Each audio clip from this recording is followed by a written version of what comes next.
When HOA sued me for $100,000 over my garden gnome, part 1/2. I'm still shaking as I write this, folks.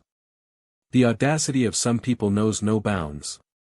So, here's the story of how I became a victim of extreme HOA hell. I've lived in this suburban nightmare for 5 years now. At first, it was all sunshine and rainbows, a beautiful yard, friendly neighbors, and a community that actually cared about its residents. But then, the HOA came knocking. They were always watching, always waiting for someone to slip up so they could pounce. My garden gnome, Mr. Whiskers, was the final straw. I had it on my front porch, and the HOA deemed it eyesore material. Can you believe that? A 6-inch tall ceramic figure with a top hat and a bushy white beard is an eyesore. I was livid. The HOA board president, Mr. Johnson, summoned me to his office for a friendly discussion. Friendly? Are you kidding me? He spent the next hour ranting about how my gnome was distracting the community, and how it would bring down property values. I kept calm, explained that Mr. Whiskers brought joy to my life, and politely asked him to leave. He didn't.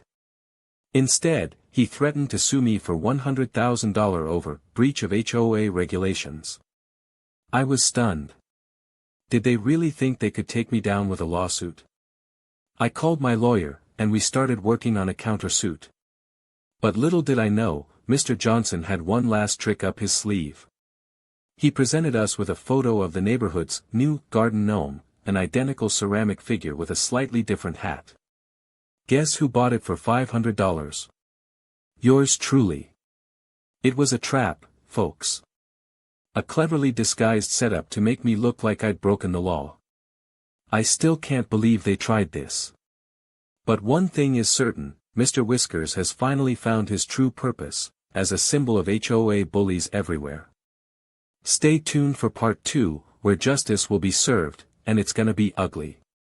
Part 2, well, folks, the cat's out of the bag now.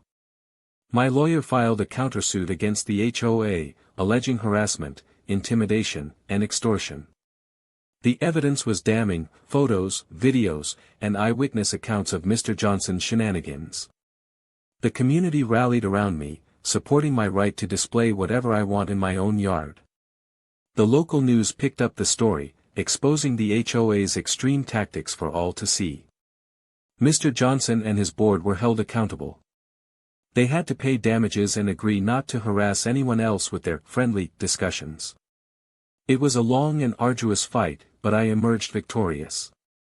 And as for Mr. Whiskers, he now sits proudly on my front porch, watching over the neighborhood, or so they say.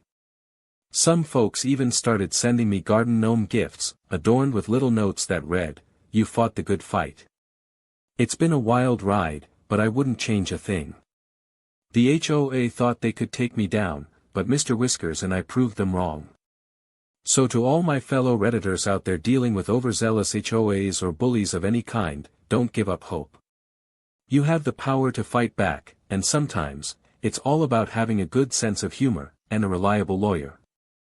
Stay vigilant, folks.